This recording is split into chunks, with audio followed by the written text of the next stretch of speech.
Buenos días, bienvenidos, bienvenidas a su clase de lengua y literatura del noveno año, semana número 14.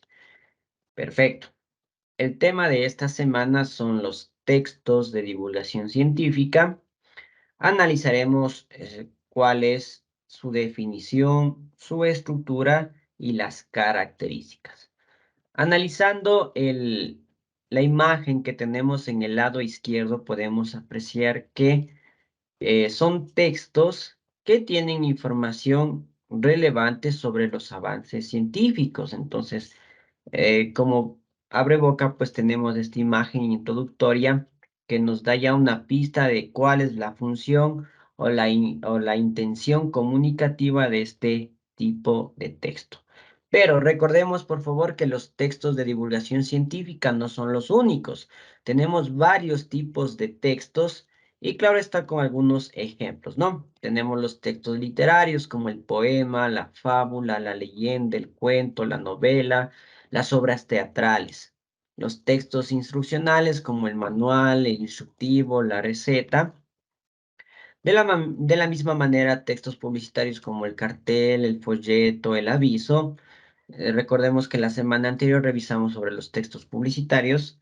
Tenemos los textos periodísticos, el reportaje, la entrevista, el editorial, la noticia, el artículo de opinión, textos humorísticos como la historieta, textos epistolares como la solicitud o la carta, y tenemos también los textos de información o divulgación científica. Todos estos textos que tenemos aquí nos permiten encontrar información científica sobre los avances tecnológicos en distintos campos. Tenemos la monografía, la biografía, el relato histórico, la definición, la nota de enciclopedia, el informe de experiencias. Entonces, en estos textos yo puedo encontrar este tipo de información. Muy bien, entonces ahora sí, analicemos qué es un texto de divulgación científica. Muy bien. Primero, tiene la intención de dar a conocer los avances científicos más recientes de manera sencilla para que estén al alcance de cualquier persona, aunque ésta no sea una especialista en materia. Muy bien, entonces, la intención, dar a conocer los avances científicos, ¿no? De forma sencilla, para que cualquier persona pueda entenderlo, ¿no? Quiere decir que va a utilizar un lenguaje técnico, pero no muy avanzado, ¿sí? Dice, no se utiliza una terminología demasiado técnica, y lo que yo mencioné, solamente lo indispensable para que se entienda con claridad lo que se quiere explicar, ¿ya? Este tipo de textos dan explicaciones sobre un hecho o un fenómeno científico.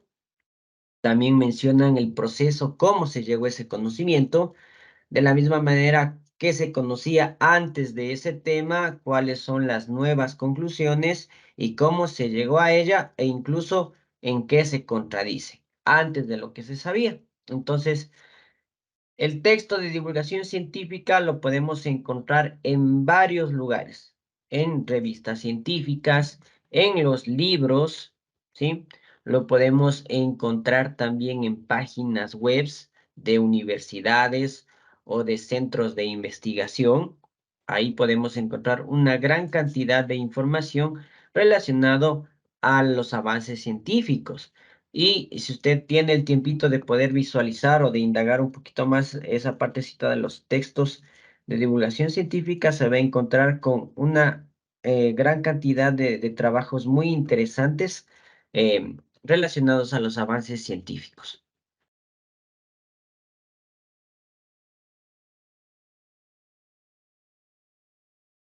Muy bien, nosotros podemos encontrar artículos de temas muy variados que pueden relacionarse con el ámbito científico, tecnológico, social, cultural, etcétera, ¿no? Suelen publicarse en revistas, periódicos o páginas web. Si hablamos de los periódicos, recuerdo que en algunos periódicos, y actualmente sí se puede evidenciar, existe una partecita o una sección donde dicen mundo y tecnología o tecnología. Ahí también se pueden encontrar los avances científicos de la actualidad. y entonces utiliza un lenguaje sencillo para que el lector o lectora pues lo pueda entender. Generalmente este tipo de textos vienen acompañados con fotografías, ilustraciones o gráficos explicativos para complementar la información que se encuentra en el texto. Este tipo de textos, los artículos de divulgación científica, permiten que se cumpla el derecho de todos los seres humanos de conocer los últimos descubrimientos de la ciencia, ya que estos inciden en la idea que tenemos de nuestro entorno y en la vida misma. Entonces, como seres humanos tenemos el derecho de saber qué pasa a nuestro alrededor y también, pues, qué sucede en el ámbito científico. Entonces, este tipo de textos cumple con esa función muy importante. Ahora está en nosotros también ponernos al tanto. La información la encontramos ahí y por ende nosotros también tenemos que ir leyendo, investigando, conociendo para mejorar también nuestro conocimiento. Aquí tenemos un ejemplo de un texto de divulgación científica. Tenemos aquí la selección natural. Bueno, aquí tenemos inclusive con una imagen, ¿no? Nos dice, una persona que padece de dolor de garganta o de oídos suele tener una infección provocada por bacterias. Para combatir estas enfermedades se usan antibióticos. Una pequeña dosis del medicamento altera el sistema de reproducción de bacterias y la infección desaparece casi por completo. Sin embargo, es posible que reaparezcan unos días más tarde. Si las bacterias desarrollan resistencia a los antibióticos, la modificación de una población bacteriana de sensible a resistente a un medicamento es un ejemplo de selección natural. La resistencia se transmite a la siguiente generación de bacterias y es probable que todos los miembros de esta población compartan la misma característica. Las bacterias resistentes se reproducen con más éxito que las sensibles. Este proceso de transmisión de características a los descendientes tiene lugar en todo tipo de seres. Los cambios evolutivos necesitan normalmente mucho más tiempo, pero el mismo proceso que modifica a un grupo de bacterias también explica la evolución de la vida en la Tierra durante más de 3.500 millones de años. La selección natural procura que la vida se adapte para sobrevivir a diferentes hábitats y que continúe evolucionando a medida que cambian las condiciones predominantes del entorno. Bien, tenemos aquí un claro ejemplo de texto de divulgación científica. Aquí tenemos nosotros el título, ¿sí? Vamos a identificar la estructura. Tenemos aquí el primer párrafo. Generalmente el primer párrafo viene a ser la parte de la introducción. Lo tenemos aquí. El resto, pues, es información em, complementaria, información que desarrolla todo el tema, que se viene a llamar como el cuerpo, ¿sí? Lo tenemos desde aquí, vamos a marcarle con otro color. Desde aquí vendría el cuerpo, toda esta partecita de aquí hasta acá, ¿sí? El cuerpo. Y finalmente, pues tenemos la conclusión, que lo voy a marcar de color verde. Entonces podemos ver aquí ya la estructura, ¿sí? La estructura básica. Y claro está también, pues, el gráfico que complementa dicha información.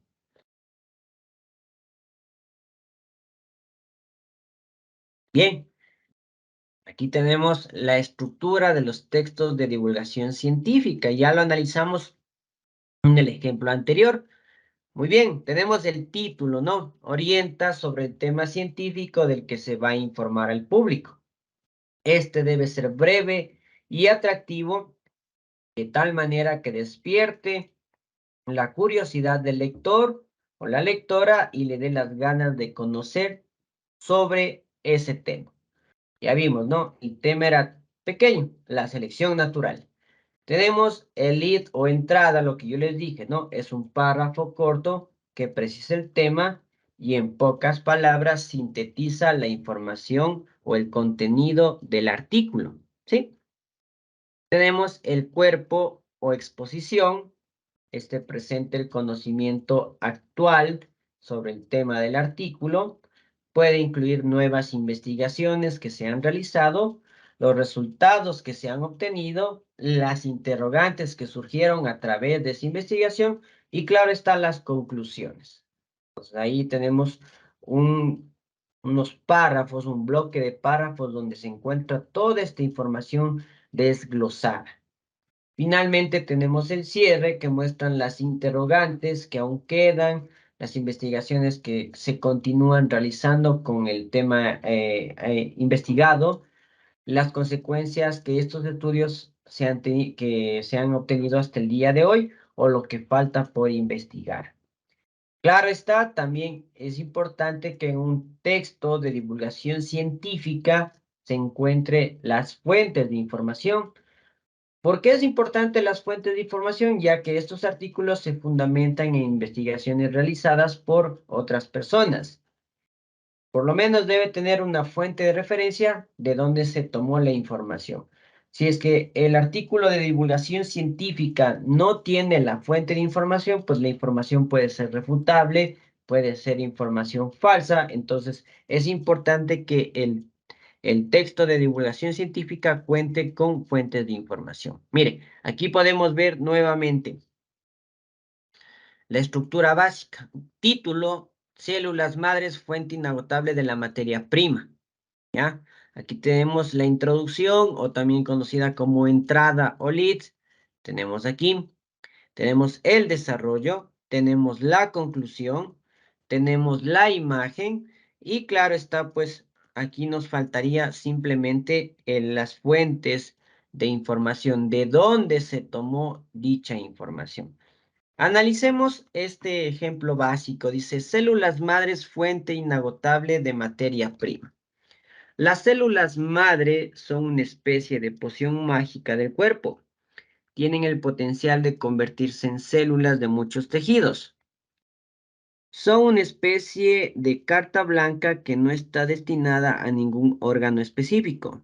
Los científicos trabajan con dos clases, adultas y embrionarias. Las últimas proceden de embriones desarrollados por fertilización in vitro, con apenas unos días de vida. Fase de blástula o blastocito.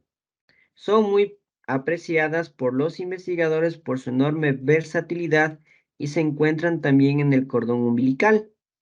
Y existen blancos de cordones donde los padres guardan los tejidos embrionarios de sus hijos por si algún momento fuera necesario recurrir a ellos con fines terapéuticos. Problemas éticos. Las limitaciones impuestas por los gobiernos al empleo de las embrionarias ha obligado a los investigadores a ensayar con células adultas. Estas se localizan principalmente en el cerebro, la médula, los vasos sanguíneos, la piel, el hígado o los músculos. Conclusión. Permanecen dormidas hasta que los tejidos necesitan ser regenerados. Si logramos aprender el modo en que los stem cells se conviertan en un riñón o un corazón, tendremos una fuente casi limitada de materia prima, subraya Robert Langer del MIT. Y aquí pues tenemos la imagen, ¿no? Y tenemos una pequeña información debajo de la imagen que también puede ser posible que la encuentre. Dice, los científicos preparan cristal líquido que se consolida en forma de espuma. Esta se siembra con stem cells en la foto y se inyecta para regenerar, por ejemplo, el hueso. Mire, tenemos aquí un ejemplo de texto de divulgación científica. ¿Sí? Sencillo. Generalmente también este tipo de textos que son cortos los encontramos en los periódicos, en las revistas. Si usted quiere revisar más información, pues en el Google Académico usted puede encontrar varias revistas científicas y puede usted investigar con respecto a la temática que a usted le llame la atención. Características textuales de los artículos de divulgación científica. Los artículos de divulgación científica son textos expositivos, es decir, contienen más cantidad de información objetiva sobre hechos, ideas, conceptos, opiniones, más que opiniones objetivas o reflexiones argumentativas. Nosotros en el ejercicio anterior no encontramos ningún tipo de opinión. Claramente se encuentra la información o los resultados de una investigación sobre un tema en especial. No encontramos nada de opinión. Recordemos que el propósito es informar acerca de temas de interés general a un público que no esté especializado y muchas veces no cuenta con un conocimiento previo. ¿Ya? En el caso de nosotros, las células madre, prácticamente para alguien que tal vez está estudiando ahorita biología, química, o un especialista, ya un médico, tiene conocimientos previos, pero nosotros no. Entonces, a la final nosotros sí podemos entender porque utiliza un lenguaje sencillo. En este caso, nuestro papel es de divulgadores de la ciencia, más no creadores de esta. Por lo tanto, debemos basarnos en la información recogida por investigadores. Muy bien. En este tipo de textos, la intención es divulgar, es decir, compartir la información en base a lo que realizaron otros investigadores. Es por eso que el periódico, la revista o un sitio web obtiene la información de los investigadores y lo divulga, lo comparte a la comunidad. Esto quiere decir que antes de escribir un texto tendremos que recopilar la información, buscándola en revistas especializadas, libros, enciclopedias o internet. Ya, muy bien. El redactor o el editor, por ejemplo, de este texto de divulgación científica que se lo puede encontrar en un periódico, primero investigó en internet, en revistas especializadas, en libros. Luego lo que hizo él fue redactarlo manera más simple para que los lectores puedan entender y de esa manera se puede divulgar un texto de este tipo. Para ello, al momento de escribir hay que tomar en cuenta lo siguiente. El lenguaje que utilicemos no debe ser demasiado técnico, ¿sí?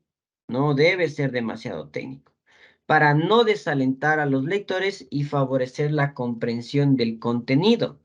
En este caso, si nosotros analizamos este texto de divulgación científica, utiliza términos científicos, claro que sí, pero utiliza un lenguaje sencillo. Por ejemplo, aquí tenemos fase de blástula o blastocito. Mire, es un proceso de la célula. Pero el resto, pues prácticamente utilizan un lenguaje adecuado o el STEAM cells. Entonces, son términos que utilizan, en este caso, los investigadores de las células, pero el resto de información, pues, es claramente comprensible. Una forma de lograrlo es ser directo a la esencia del tema que se está tratando. Si usted vio en el ejemplo anterior, pues directamente pasa al tema a tratar, no lo pone en contextualización porque eso también puede aburrir al lector o a la lectora, ¿no? La pregunta clave aquí es cuál es el mensaje central que quiero comunicar. En el caso de las células madres, pues el mensaje central es que las células madres pueden ser utilizadas para la regeneración de tejidos y se están realizando varios experimentos de investigaciones para poderlos utilizar en diferentes órganos del cuerpo, inclusive para crear órganos, como mencionaba ahí el texto.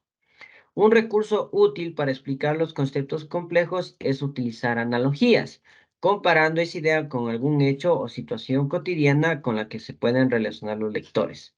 Esto refuerza la idea sobre la importancia de la ciencia sobre nuestra vida. Entonces, bueno, no pudimos encontrar en el texto, en el ejemplo anterior, la, estas analogías donde se pueden comparar esos términos complejos con situaciones de la vida cotidiana, porque en sí la redacción estaba muy simple. Pero es probable que usted encuentre también analogías en otros textos de divulgación científica. Para escribir un texto de divulgación científica, además de las recomendaciones que nosotros analizamos, también es importante seguir un proceso. Sí, y también contestar estas preguntas a manera de lluvia de ideas para mejorar nuestra redacción. Primerito, tenemos que plantearnos la pregunta, ¿para qué vamos a escribir? Es decir, nosotros nos establecemos un propósito, un objetivo del texto de divulgación científica. Por ejemplo, satisfacer la curiosidad de una niña acerca del universo y las plantas.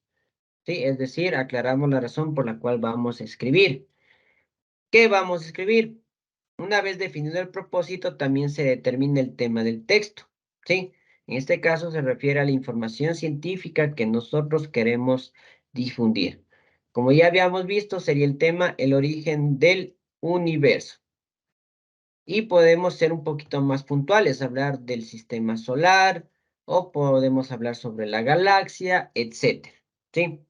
¿Para qué vamos a escribir? Recordemos que los textos de divulgación científica están destinados a personas que no son especialistas en materia, pero que quieren conocer o expandir su conocimiento con respecto a ese.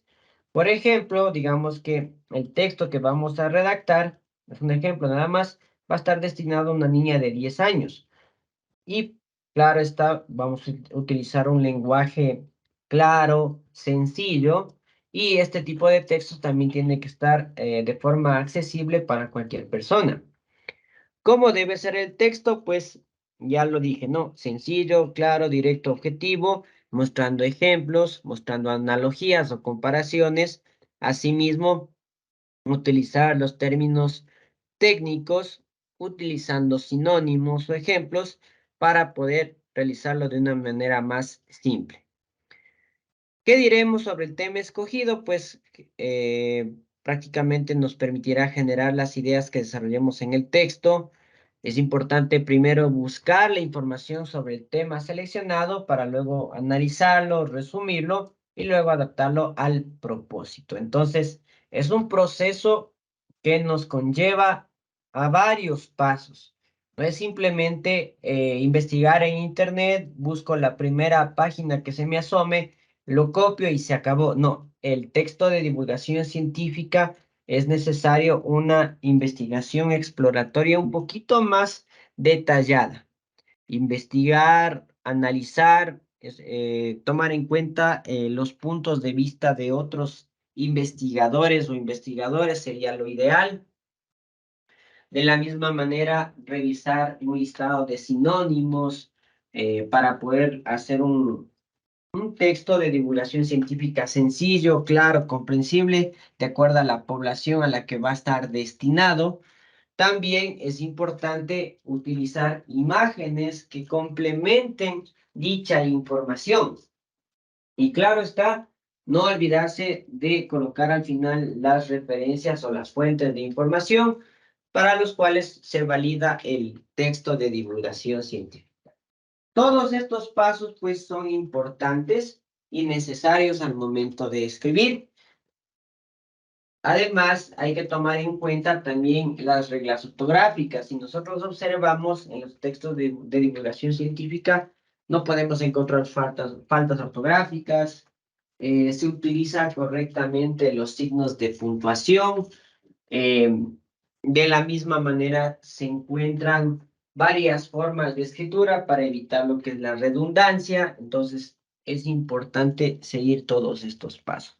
Luego de que esté revisado todos estos aspectos, pues se somete nuevamente a una revisión.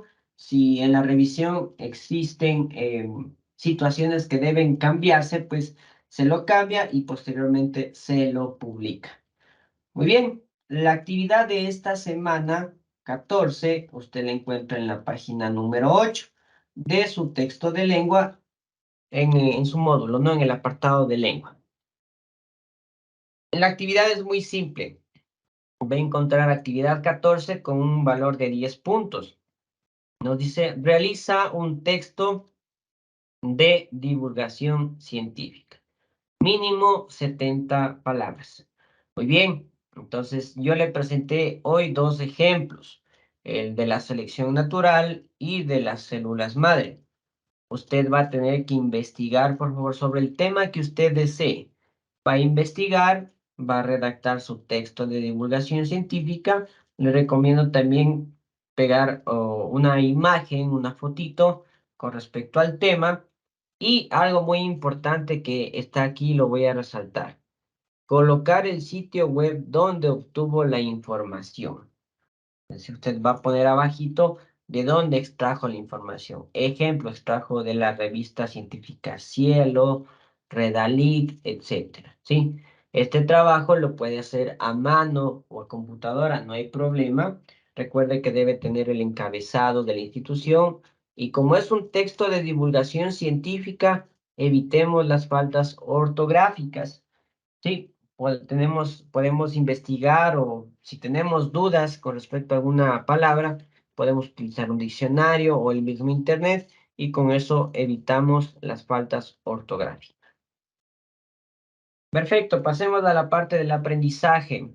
Aquí usted puede activar su micrófono y contestar. Muy bien. Los textos de divulgación científica son textos literarios. Sí, disculpa ahí la falta ortográfica. Los textos de divulgación científica serán textos literarios. Recordemos que los textos literarios son el cuento, la fábula, la novela, las obras teatrales. Entonces, correcto. Los textos de divulgación científica no son textos literarios. Muy bien. Dos, un texto de divulgación científica tiene la intención de dar a conocer los avances científicos más recientes de manera sencilla para que se encuentren al alcance de cualquier persona que no sea especialista en materia. ¿Es correcto o incorrecto?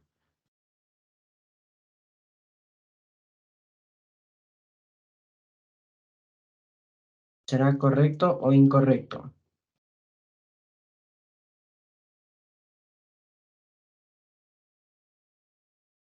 ¿Mm?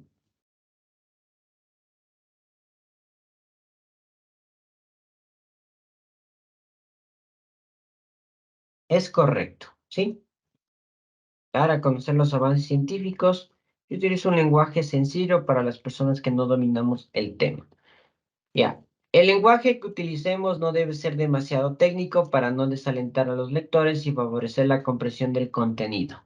¿Verdadero o falso?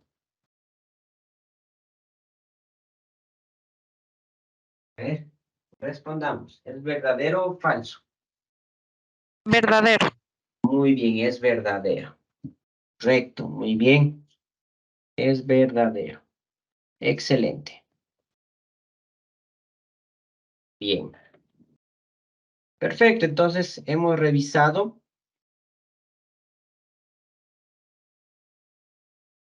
los temas del texto de divulgación científica. Muy bien, perdón, listo. Recuerde, aquí tiene usted mi número de WhatsApp, el horario de atención. Será un gusto poder atenderle, ayudarle en alguna inquietud que usted tenga con respecto a la clase del día de hoy. Por favor, no se olvide de enviar sus deberes hasta el próximo día viernes al numerito de bienestar estudiantil. Lo tiene aquí, por favor, para que usted pueda enviar su deber. Recordemos que la semana anterior iniciamos el segundo quimestre. Si usted tiene trabajos pendientes, directamente tiene que comunicarse con Bienestar Estudiantil. Si aún no adquiere el módulo del segundo quimestre, por favor comunicarse con Bienestar Estudiantil o el licenciado Freddy para que puedan gestionar la adquisición del módulo. Sí, entonces, si es que usted tiene una pregunta o algo que usted no entienda de la clase, ahí sí, a mi WhatsApp personal, por favor. Pagos, ese tipo de situaciones directamente con el licenciado Freddy, la profe Marta o incluso tareas pendientes como mencioné, bienestar estudiantil. La frase de esta semana es, lo que con mucho trabajo se adquiere, más se ama. Aristóteles. Muchas gracias por su atención. En este momento voy a responder alguna inquietud o duda que usted tenga. Muchas gracias.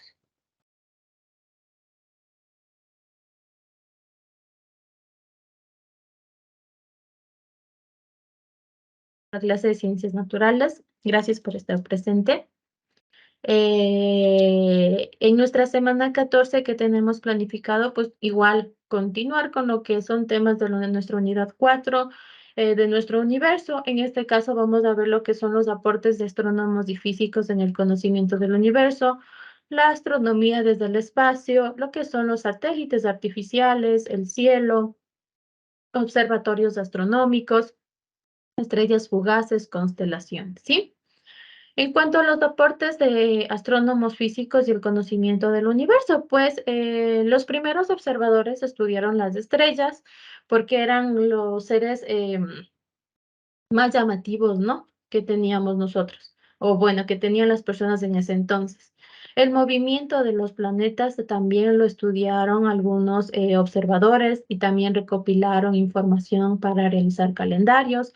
Asimismo, asignaron a las constelaciones nombres de personajes mitológicos. Las primeras constelaciones que ellos habían observado fueron, por ejemplo, el occidente. Las constelaciones en el occidente fueron, por ejemplo, el de Leo, el del Cáncer, el de Géminis y el de Tauro.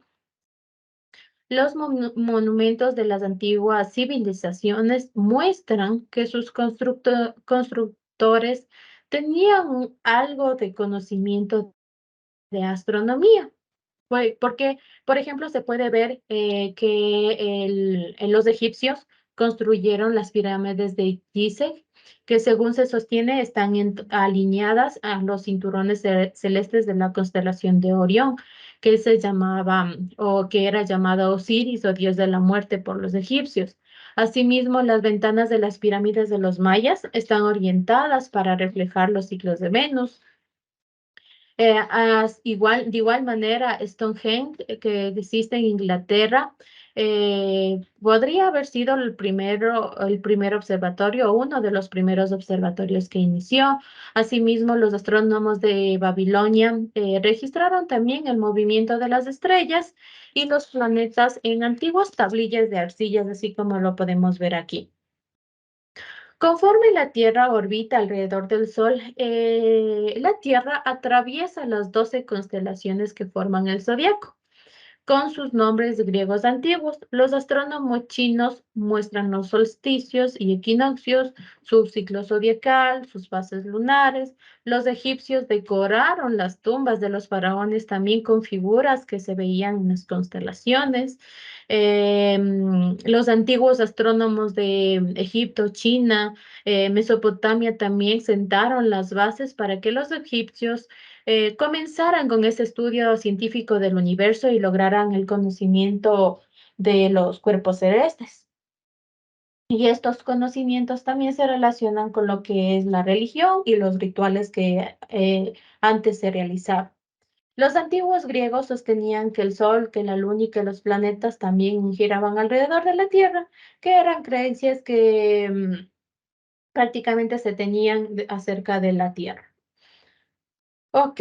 De igual manera, nosotros tenemos a varios científicos que aportaron o que dieron una nueva perspectiva a los conocimientos sobre lo que es astronomía. Por ejemplo, Claudio Ptolomeo, él mencionó que los cuerpos pesados orbitaban alrededor de la Tierra y esta idea fue apoyada al principio por la Iglesia. Nicolás Copérnico, en cambio, fue el primero que enunció la teoría heliocéntrica, que es considerado como el fundador de la astronomía moderna y es una pieza clave en lo que se llamó la revolución científica en la época del Renacimiento. Él fue el que escribió el libro sobre las revoluciones de las esferas celestes y también dedicó 25 años a a este modelo heliocéntrico. De igual manera, el modelo heliocéntrico era que prácticamente el universo, el centro del universo era el Sol, ¿sí? Y que todo giraba alrededor del Sol. Eso era ese modelo. O en eso Esa era la teoría de Galileo Galilei. De igual manera, fue el primero en utilizar un telescopio para observar los fenómenos astronómicos, lo cual esto dio un mayor sustento a la teoría del universo con el Sol en el centro. Asimismo, él descubrió otros cuerpos celestes como las lunas y también como las lunas de Júpiter. Isaac Newton también fue quien propuso la teoría de la gravedad para explicar el comportamiento del sistema solar y también logró desarrollar un equipo a base de espejos que permitía obtener imágenes más claras.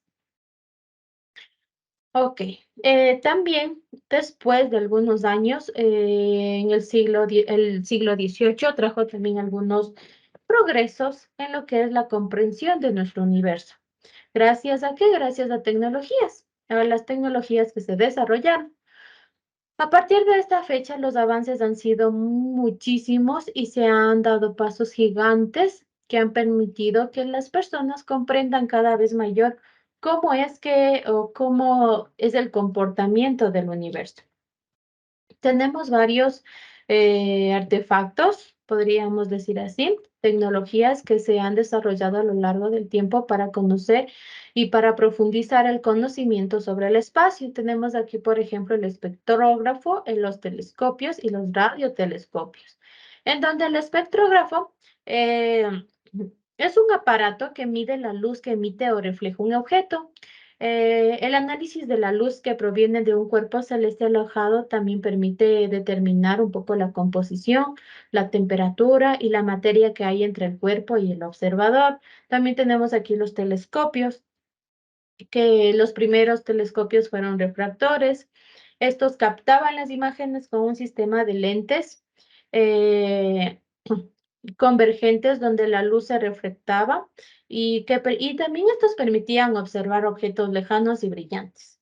Y después se perfeccionaron los lentes y después se añadieron otros sistemas de espejos, lo que nos daba mayor nitidez, mayor rango de observación y les llevó esta evolución de los telescopios, les llevó a lo que ahora nosotros conocemos como telescopio de lentes. De igual manera, tenemos los radiotelescopios, que ellos en cambio permiten estudiar la radiación de longitud larga, que viene con ondas radiales desde los planetas, las estrellas y las galaxias. Estos prácticamente captan las ondas que emiten los cuerpos celestes. En cuanto a la astronomía en el espacio, la presencia de aire, sí, la presencia de aire en nuestra atmósfera interfiere en algunos estudios y bloquea partes del espectro electromagnético. La razón por la cual se trabajó en explorar el universo más allá de la atmósfera y este sueño también fue a partir de 1957. La puesta en órbita de satélites artificiales, de la existencia de telescopios, la existencia de observatorios, ha permitido obtener muchísima información e información profunda sobre el espacio. En cuanto a los satélites artificiales, existen muchísimos satélites que giran alrededor de la Tierra en 4 órbitas. Que son las principales. ¿Cuáles son estas? La órbita baja, la órbita media, la órbita elíptica y la órbita geoestacionaria. ¿Sí? La órbita baja es prácticamente se encuentra debajo de la atmósfera y nos permite a nosotros o sirve para comunicaciones y para astronomía. La órbita media, en cambio, es sobre los 800 kilómetros de altitud. Este, en cambio, sirve para meteorología y para navegación. En cambio, la órbita elíptica, se ubica en el extremo más alto del elipse y también sirve para las comunicaciones de latitudes subseptentrionales, perdón. Y las órbitas geoestacionarias, en cambio, son a 36.000 kilómetros de altitud. Parece estar inmóvil en el cielo, pero tienen también su movimiento. Sirven para comunicaciones y para meteorología. Como ustedes pueden ver, aquí he puesto una imagen de los tipos de órbitas satelitales. Tenemos las 4. Tenemos la órbita baja, que es prácticamente la que está más cerca a nosotros, que está en color, si no me equivoco, morado, lila. De igual manera tenemos la órbita media en color verde. También tenemos la órbita elíptica, que prácticamente está en el extremo más alto de un elipse. Y también tenemos la órbita geoestacionaria a 36.000 kilómetros de altitud, ¿sí? La más lejana es nuestra órbita geoestacionaria. cada uno para que sirve o tiene sus diferentes funciones. Ok, entonces vamos ahora con el cielo, ¿sí?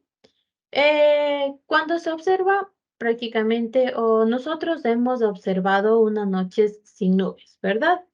Y estando también en zonas de campo, en zonas dispersas de la ciudad, ahí nosotros podemos ver muchísimas estrellas que prácticamente para nosotros no tendrían ningún orden. Sin embargo, si nosotros prestamos atención, podemos vernos patrones y formas en las estrellas. Esta observación del cielo desde hace muchísimo tiempo atrás, que se ha realizado hace muchísimo tiempo atrás, ha permitido comprender el comportamiento del universo. Los astrónomos, los científicos han tenido la posibilidad de estudiar el movimiento de planetas, de satélites, de los fenómenos astronómicos y las leyes que gobiernan el comportamiento de los cuerpos, lo cual también ha permitido establecer conclusiones muy valiosas que sirven como una base para continuar avanzando y con la explicación de lo que nosotros estamos viendo y lo que ocurre en el espacio. Cuando nosotros vemos al cielo, nosotros podemos ver que las estrellas parecen que como que se mueven juntas, ¿no? En tanto que los planetas también tienen sus propias rutas. Por ejemplo, Venus, Marte y Saturno son planetas que pueden ser vistos fácilmente desde la Tierra. Pero las luces de la ciudad, pero las luces también, la contaminación que existen, son factores que a nosotros nos dificultan la observación del cielo. Es mejor para si nosotros queremos ver el cielo, acercarnos un poquito más, tratar de reconocer una que otra constelación, es mejor escoger lugares alejados y oscuros porque estas observaciones, la observación del cielo prácticamente nosotros lo podemos realizar a simple vista, pero también nos pueden ayudar instrumentos como por ejemplo los binoculares o también hay los telescopios que nosotros podemos comprar para poder estudiar un poquito lo que es las estrellas o ver o distinguir un poquito más lo que existe en el universo. Tenemos también lo que son los observatorios astronómicos. Normalmente tenemos aquí que los observatorios son lugares que se encuentran de preferencia, que se encuentran en sitios de muchísima altura, de gran altura, y que sirve para observar el cielo. El cielo puede ser visto con claridad desde pocos puntos del planeta. Los observatorios están equipados con telescopios, también tienen antenas parabólicas y también tienen otros equipos que pueden detectar ondas de sonido y también radiación infrarroja. Mauna Kea, que se conoce como Montaña Blanca. Este es un volcán inactivo que se encuentra en las islas de Hawái y tiene prácticamente 10.200 metros de altitud, por lo que es calificado como también el más alto del mundo, medido desde la base. Tiene 6.000 metros sumergidos bajo el agua y 4.200 que emergen a la superficie. Este lugar tiene la particularidad de tener 300 noches despejadas en el año, un clima seco y también estable, que tiene poca contaminación y también prácticamente tiene una posición privilegiada, por lo que en su cumbre se encuentran instalados 12 observatorios de diferentes países y dos de los mayores telescopios ópticos, lo que lo califica como el observatorio más grande del mundo, ¿sí?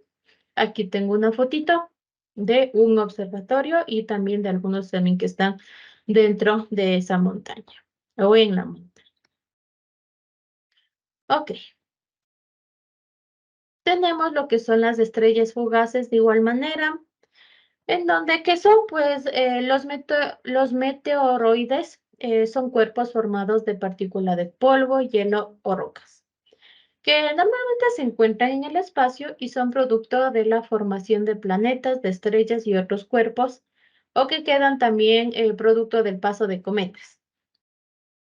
Cuando los meteoroides ingresan a nuestra atmósfera, estas se queman y producen un fenómeno luminoso que se denomina meteorito o estrella fugaz, como nosotros podemos ver aquí. Em, Son prácticamente estas estrellas fugaces, son trozos de polvo o roca que ingresan a la Tierra y se queman antes de chocar a la superficie. El ingreso de este meteoroide en la atmósfera de la Tierra produce un fenómeno como de ionización, que es observado como una línea luminosa, y los meteoroides tienen el tamaño como de granos de arena y se desintegran a una altitud de 80 a 100 kilómetros de altitud. De igual manera, se llaman estrellas fugaces. ¿Por qué? Pues porque se mueven muy rápido y porque brillan mientras atraviesan una porción del cielo. Los meteoros o estrellas fugaces también se desintegran antes de llegar a nuestra superficie. Si los meteoros son grandes y llegan a la superficie de la Tierra antes o sin consumirse totalmente, estos en cambio se denominan meteoritos. Tenemos aquí lo que son las constelaciones. Y perdón, aquí también. En cuanto a la lluvia de meteoritos, hay en diferentes épocas del año. Desde la Tierra se pueden observar a simple vista numerosas estrellas fugaces que brillan. Esto ocurre porque la Tierra encuentra muchos meteoroides al mismo tiempo, y esto genera como una lluvia de meteoritos porque la Tierra como que justo pasó por la nube de meteoritos. Los cometas se mueven alrededor del Sol y estas cometas también forman unas corrientes de meteoroides que cruzan en periodos cortos de tiempo la órbita de nuestra Tierra. Y esto produce como una lluvia de meteoritos. Las Perseidas y las Leonidas son estas lluvias de meteoritos que ocurren en los meses de agosto y de noviembre respectivamente. Estos son como un ejemplo de lluvias de meteoritos. De igual manera tenemos lo que son las constelaciones. Estas constelaciones que son como grupos de estrellas brillantes y también no tan brillantes, que forman varias figuras en diferentes zonas del firmamento, del espacio, y que aparentemente no cambian de posición. Las estrellas Las estrellas que forman parte de la constelación se encuentran a diferentes distancias de la Tierra, aunque a simple vista parecería que están como en la misma distancia, en un mismo plano. Además, el brillo de estas estrellas es diferente.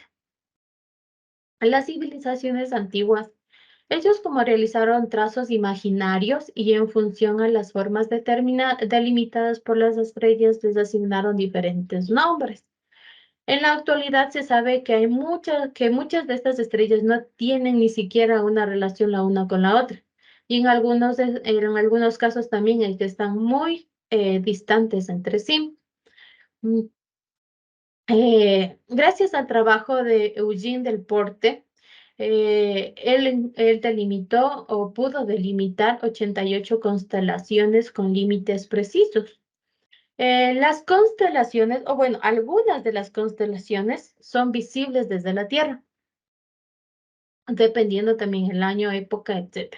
Sin embargo, depende del lugar en donde estamos ubicados para poder nosotros verlas y divisarlas. Las personas que viven en el hemisferio norte, es decir, por Norteamérica, observarán unas constelaciones, y las que habitan en el hemisferio sur, es decir, en Sudamérica, van a ver otro tipo de constelaciones. Los habitantes de la zona ecuatorial tienen la posibilidad de apreciar todas las constelaciones a lo largo del año.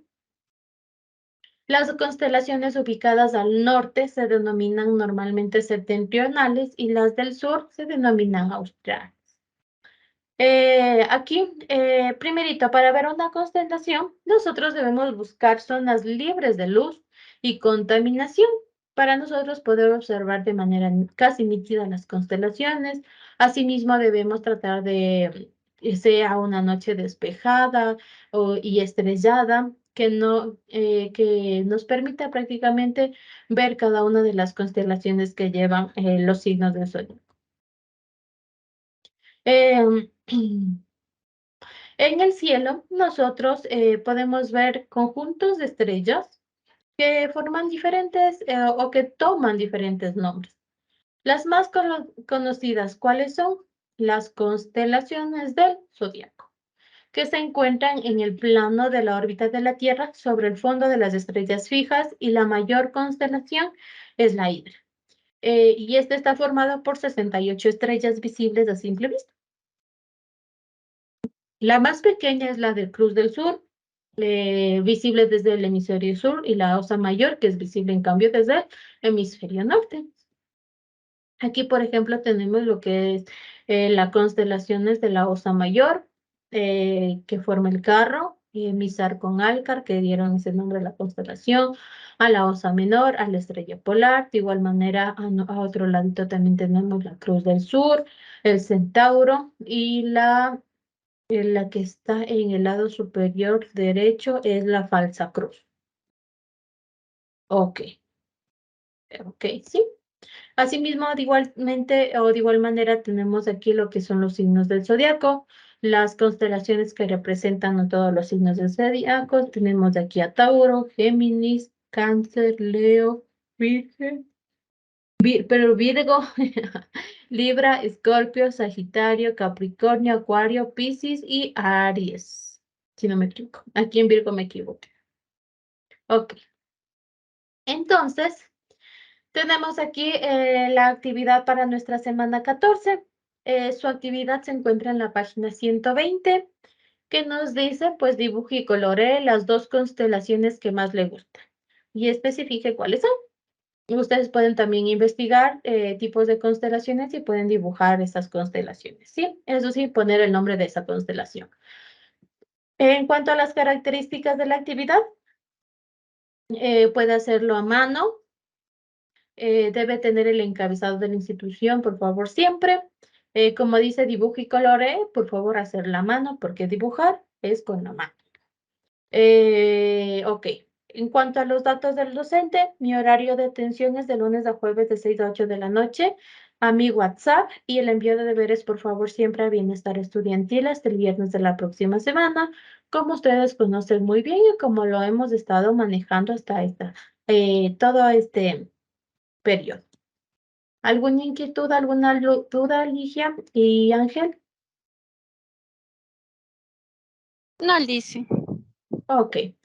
Entonces, déjenme detener. Ok, sí.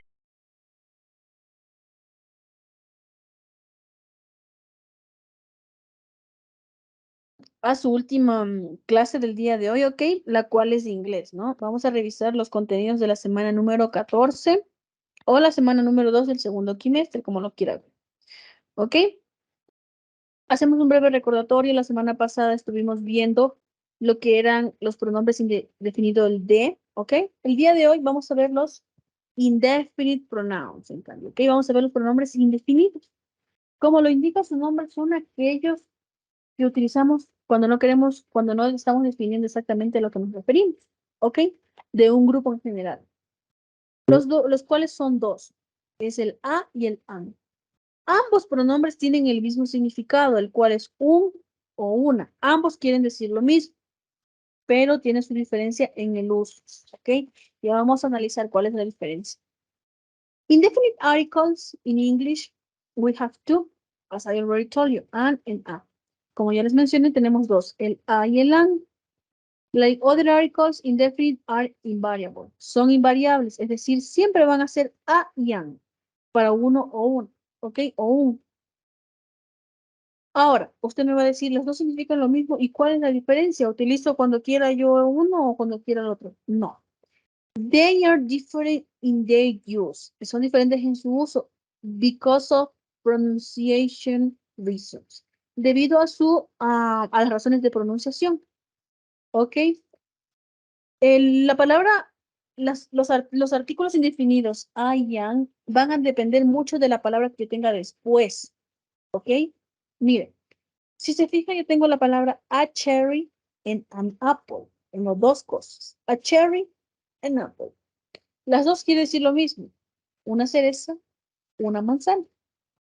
La diferencia radica en la palabra que va después de los artículos, del a y el am. Yo voy a utilizar a cuando el sonido de mi sustantivo sea un sonido de consonante. No de vista, sino de sonido. A la vista puede ser una consonante, pero al sonido es lo que yo tengo que ver. Por ejemplo, yo digo cherry. Cherry es el sonido CH, es el de una consonante, ¿verdad? Por ende, yo uso a. Mientras que en apple, mire, el sonido es apple, es el sonido de una vocal. Al ser el sonido de una vocal, yo voy a utilizar an, ¿ok? An. Sonido de consonante, a, sonido de vocal, an. Y así voy a ver yo la diferencia de estas dos palabras. Quieren decir lo mismo, pero la diferencia radica en que yo tengo que ver la palabra que viene después, ¿ok? Seguimos. Aquí tenemos las reglas, vamos a verlas en más profundidad con muchos ejemplos para que usted pueda entenderlo mucho mejor, ¿ok? The difference between a and an. A and an have the same meaning. Aquí estamos. Tienen el mismo significado. A and an are indefinite articles. Son artículos indefinidos, ya lo habíamos dicho. The difference depends on the sound at the beginning of the next word. La diferencia depende del sonido del inicio de la palabra que sigue. ¿Ok? Mire, a consonant sound. La A vamos a utilizar cuando nuestra siguiente palabra tenga un sonido de consonante. And when the next word starts with a vowel sound. Cuando la siguiente palabra empiece con un sonido de vocal. Veamos ejemplo. A book. Un libro. Book. Con la letra B. Suena la letra B. Book. A car. C sound. Car. A dog. Un perro. Dog. A frog. Una rana. Frog. A lemon. Un sonido de consonante. A truck. Truck. Un sonido de consonante. Veamos ahora los ejemplos de los sonidos los cuales son vocales. An apple. An egg. An insect. An orange. An umbrella. An actor. ¿Ok? Sonidos de vocales, sonidos de consonantes. Cuando es sonido de consonante, utilizaré a. Cuando es sonido de vocal, utilizaré an. ¿Ok? Esto no se nos va a olvidar. Pero hay como siempre excepciones. En inglés, nosotros tenemos algunas palabras que empiezan con H, las cuales tienen el sonido mudo o incluso unas tienen el sonido de la J, que es la J. En inglés es así la pronunciación. Mientras que también existen palabras que empiezan con vocales, pero esas vocales se pronuncian como consonantes. Mira este ejemplo. Yo aquí tengo la palabra house. Aquí la H suena como una J. Es un sonido de consonante, perdón. Por eso yo le digo house. ¿Ok?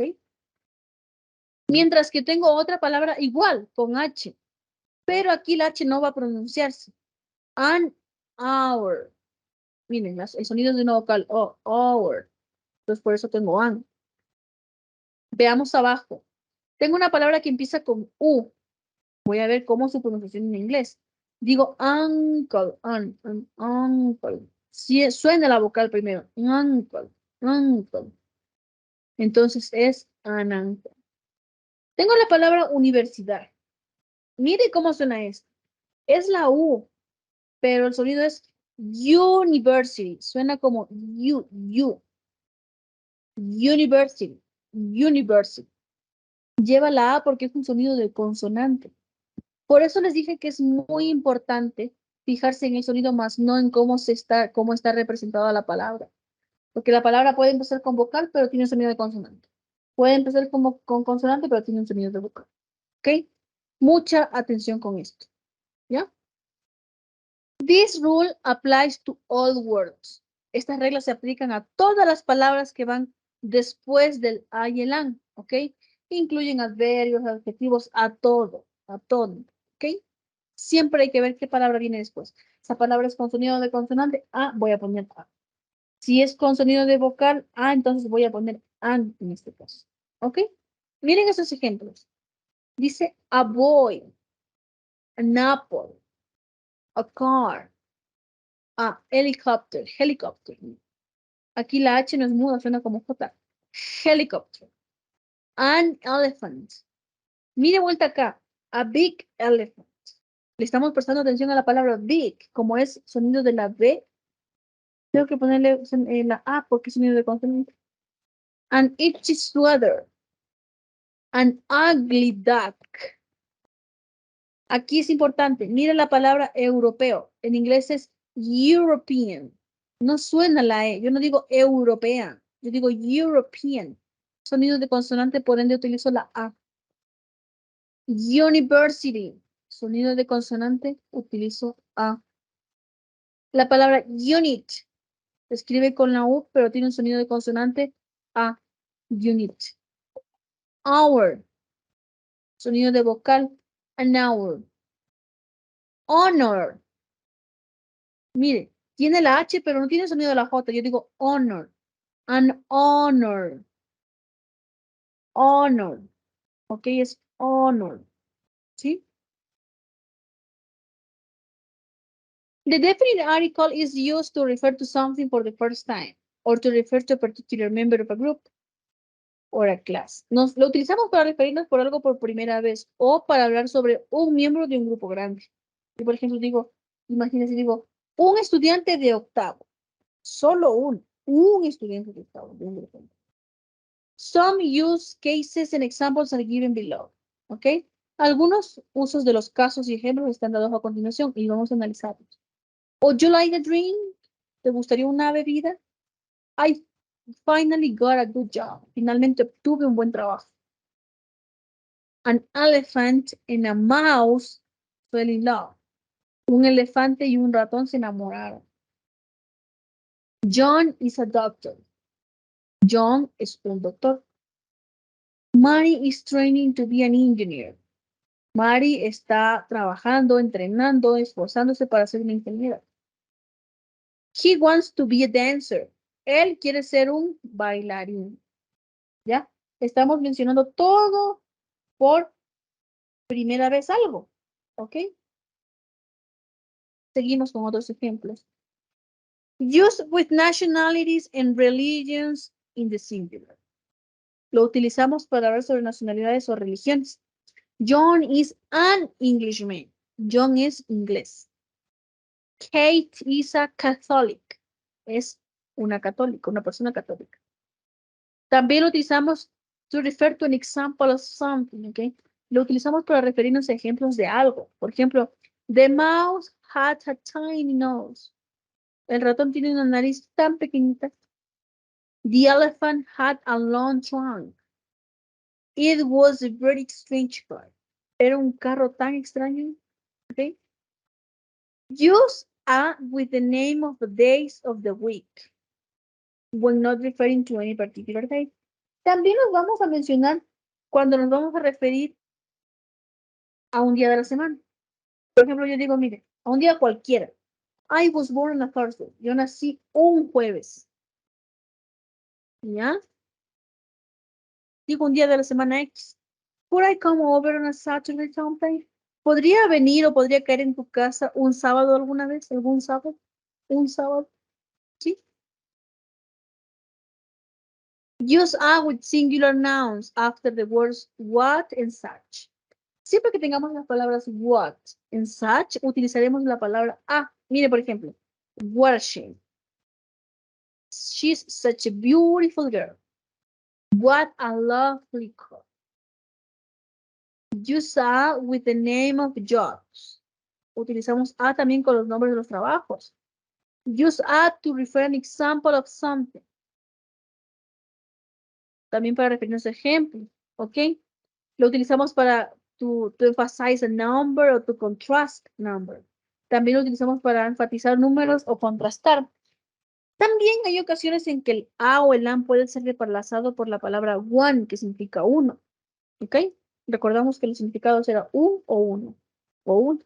Perfectamente puede ser reemplazado con la palabra one. I would like an orange and 2 lemons, please. Me gustaría una naranja y 2 limón. Y abajo tenemos el mismo ejemplo, pero con one. I would like 1 orange and 2 lemons, please. ¿Ok? The Bulgar took a diamond necklace. El ladrón tomó un collar de diamantes. I can think of 100 reasons not to come. Puedo pensar en cientos de razones. ¿Ok? I need a kilogram of sugar. Necesito 1 kilogramo de azúcar. O a su vez puedo decir, I need 1 kilogram of sugar. ¿Ok? You can't run a mile. No puedes correr una milla. ¿Ok? We're going to practice a little bit. ¿Ok? Vamos a practicar un poquito. ¿Ok? In a live worksheet platform. I'm going to share. Well, I am sharing the screen actually. ¿Ok? Estoy compartiendo la pantalla. Entonces. No creo que no. I'm going to share again just in case you cannot see.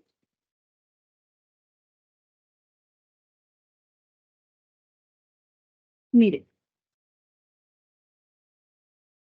Here we have some words. Tenemos palabras y tenemos que ver si le ponemos a on. ¿Ok? Miren, tenemos la primera que es orange. Orange. Alguien tal vez quisiera participar y me diga, ¿qué será? ¿Será que va a o será que va on? ¿Qué dicen ustedes? ¿Será an orange o será a orange? ¿Qué creo que va? ¿Alguien tal vez desea participar? No importa si nos equivocamos, ¿no? Para poder estar incluso seguros. Dígame.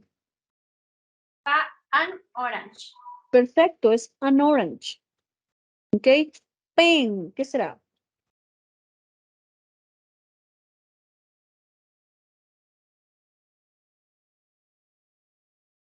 ¿Qué será a pen?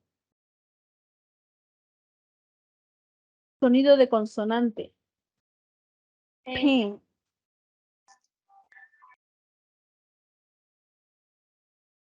Ape.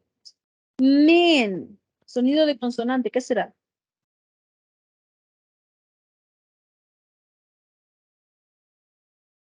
Es el sonido de una consonante. A ver, ¿qué cree que es?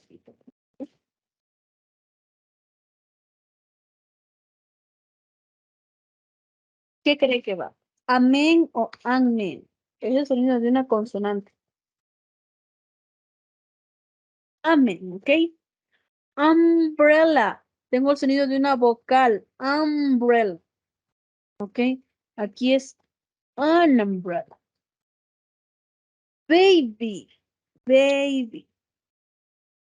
Sonido de una consonante. A baby. Apple. Esa es sencilla. Apple. Apple. Sonido de una vocal. An apple. Family. Family. Family. A family. Mire que aquí es sonido de una consonante. Ice cream. Ice cream. Ice cream. Sonido de vocal. An ice cream. Ant. Hormiga. An ant. Parrot. Sonido de consonante. A parrot. Zebra. Zebra. A zebra. Iguana. Sonido de vocal. An iguana. ¿Ok? Seguimos a ver si tenemos más. Sí.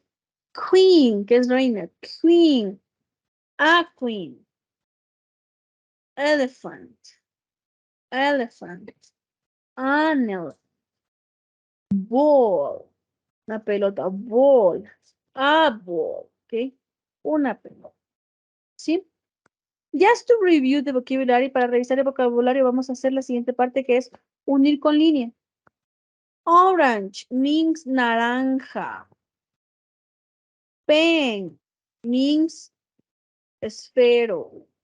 Man means hombre. Umbrella means paraguas. Baby means bebé. Apple means manzana. Family means familia. Ice cream means helado. Ant means hormiga. Parrot means loro. Zebra means zebra. Iguana means iguana. Queen means reina. Elephant means elefante. Ball means pelota. Okay? We are going to check if we did it well. Si lo hicimos bien. Okay, yes, it works. Excellent. Estuvo muy bien. Okay, what you have to do is just to pay attention to the sound. Vuelvo, repito, lo único que tenemos que prestar atención es al sonido que estamos emitiendo. La palabra será un sonido de consonante, será un sonido de vocal, ¿ok? Para eso les voy a ayudar con una herramienta muy importante, muy útil que ustedes pueden utilizar, ¿ok? El cual es el Merriam-Webster Dictionary, ¿ok? Merriam-Webster Dictionary. Usted va a poner Merriam-Webster y automáticamente le va a salir. Es este que tiene este símbolo que dice Merriam-Webster, que es este de aquí. Le va a dar clic ahí. ¿Para qué sirve este Merriam-Webster Dictionary? Es un diccionario obviamente en línea que nos permite a nosotros escuchar la pronunciation de las palabras, que nos permite escuchar la pronunciación de las palabras y nosotros poder también trabajar de manera autónoma. ¿Ok? Por ejemplo, la actividad que usted tiene que hacer hoy día dice, ay, yo no sé cómo se dice esa palabra. Empieza con una vocal, pero puede ser que tenga un sonido de consonante. Pues yo me vengo acá al Merriam-Webster Dictionary y voy a teclear aquí la palabra. Yo digo, a ver, voy a poner la palabra, a ver, university, que es la que usted vio, por ejemplo, que tiene la vocal, pero se pronuncia una consonante. Voy a dejar de compartir pantalla para volver a compartirles esta vez con sonido para que usted pueda ver, pueda analizar lo que estoy diciendo. Ya, mire, estamos aquí. Simplemente usted se va a ir a la parte de la bocina para escuchar la pronunciación. Mire, University, ahí le va a decir university. university, university, Y así con cualquier palabra que usted tenga. Usted viene aquí, te crea la palabra, se va a la parte de la bocina y ahí va a escuchar la correct pronunciation. Y usted va a poner también practicar para que su inglés se vea mucho más sofisticado. Aparte de eso, al lado de la bocina tenemos cómo se pronuncia la palabra. Mire, ahí sale con la palabra university. ¿Ok? Miren, otra vez. university, ¿Ok? La palabra, ¿cuál era la otra que quería enseñarles? Ya, house. La palabra house. En inglés, la H tiene sonido en algunas ocasiones y en otras no. En este caso, miren, ¿ya? houses, Houses, en plural, ¿no? house, House. Suena como una J, ¿no? house, house, house, House. houses, Houses. houses, ¿Ok? Ya depende. Pero lo que usted tiene que analizar es el primer sonido. Yo digo honor. Mire, por ejemplo, la palabra honor empezaba con la H. Sin embargo, yo no la voy a pronunciar. Esto es algo diferente a la que vimos anterior. Mire, honor, honor, honor, honor, honor, honor. Entonces aquí usted puede pronunciar perfectamente, ¿ok? Por ejemplo, la palabra hour, hour, hour, hour, hour. hour, Empieza con la H la escritura, pero su sonido es de una vocal, ¿ok? Por ejemplo, la palabra unit empieza con vocal, pero su sonido es de consonante. unit, Unit, unit, unit, unit, unit, unit, unit, ¿ok? Unit, ¿ok? Varía mucho, ¿ok? Esta, como les dije, es una herramienta excelente para practicar pronunciation, para hacer las actividades, ¿ok? Voy a explicarle la actividad que usted tiene que hacer la presente semana. Ok, vamos nuevamente a nuestras diapositivas.